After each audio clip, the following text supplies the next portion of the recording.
A 26-year-old AV 304, Access Vegas 304 said she's more emotionally intelligent than the 40-year-olds she dates. Okay.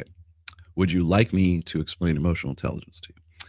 The 304 on A Diary of the CEO said emotional intelligence is a form of currency. Are men equipped for this BS? No, well, they're not, because as you have so accurately presumed, emotional intelligence is bullshit. Okay. There is only intelligence. There is no emotional intelligence. There's no this intelligence. There's no that intelligence. Intelligence is a cognitive function of the human brain. Oh, you're not emotionally intelligent. You know what that means? That means you're not female enough. You want to know why emotional intelligence was a concept that was floated out in the early 90s, I believe like 92, 93, somewhere around there. And it was very much like therapy speak. And there had to be some sort of rationalizing way of explaining to women primarily, who are the primary consumers of therapy, as you might guess, why men are the way they are. And back then it was taboo, well, still kind of is taboo, to say that men and women are different, especially in the 90s, because men and women were, blank slate was still a big deal. We had not plotted the human genome. We didn't know anything about like cognitive function of men and women. We did not have the fMRI scans that we have today that map synapses between men and women. Didn't have any of that. And so we presumed that the state of the state between men and women was as a result of men not being feminized enough, or not being in touch with their emotions, or being emotionally stunted, or they didn't cry at the end of Titanic, which wouldn't come for another 5 years. So there must have been something wrong with men. And so men lacked social intelligence. They weren't, or social emotional intelligence. And the thing is emotions are emotions and intelligence is intelligence. That's and that we now know that. Okay. We know where emotion originates in the brain. We know where rationality and reason originates in the brain.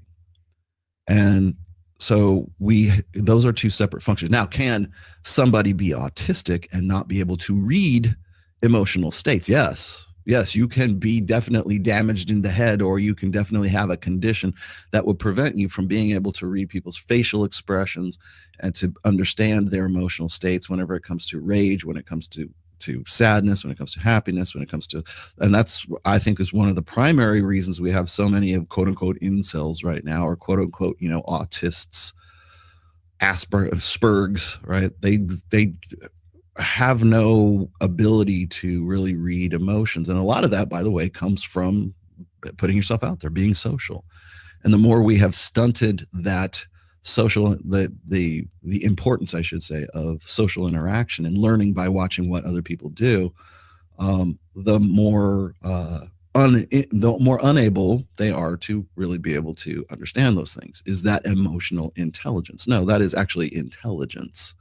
Emotions themselves are states of being, right? As I've said before, you will never be happy.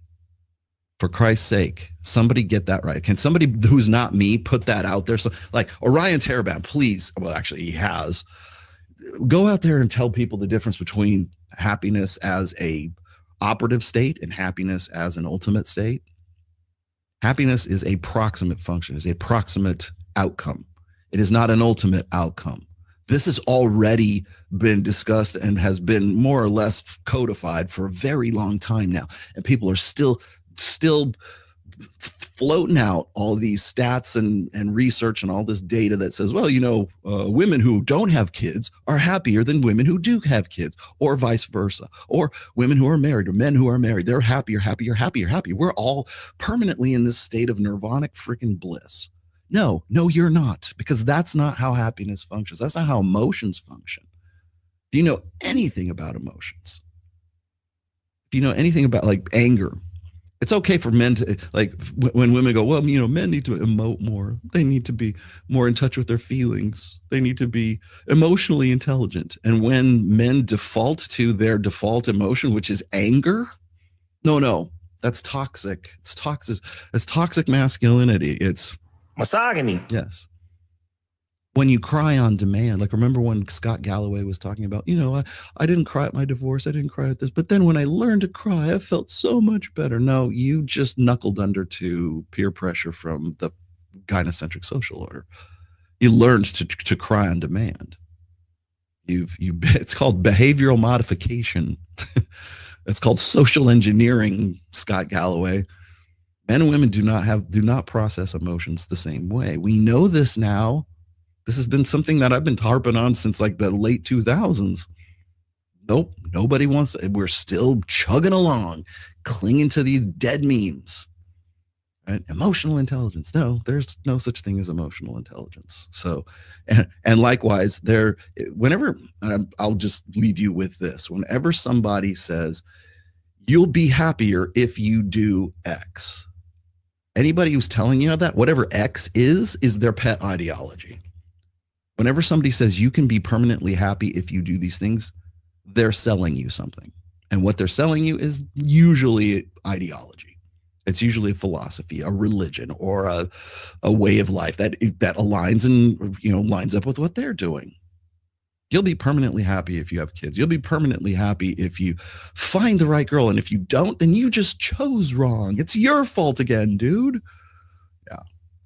Happiness is a proximate outcome, not an ultimate outcome. You want to know why so many women have been prescribed antidepressants? Would you like me to show you the stat again? It's like it just skyrockets right around 20, not really 2000, but the mid 2000s. Skyrockets, especially amongst like white middle-aged women, because they break it down by demographic too. Yeah. Why?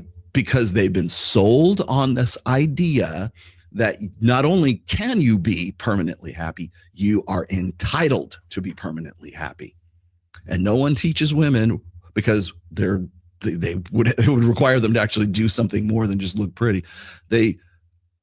No one tells them that you will never be happy. You can feel happiness in doing something. Happiness is doing, it is not in being.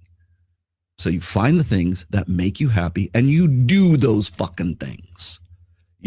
But it's so much easier to pop a pill. It's so much easier to take a Valium or an SSRI. It's just like fast food. I don't have to go hunt down small game or a caribou or something like that. I don't have to go fishing to eat. I can just go get a Taco Bell Grande. Get me a big burrito supreme, baby. Man, Don Tor Tacos finally opened up down here. And I went down. I love Don Tor Tacos. I don't know if you know about Don Tor Tacos. It's like it's like hangover food. They finally opened up one that's right across the street from where I live right now. I go over there and there's like line of cars around the drive-thru. I go into the restaurant and there's a line of probably a dozen people. I'm like, holy shit. I didn't realize it was so popular. But if you need to, the convenience is there. If you can pop a pill or whatever you got to do, man.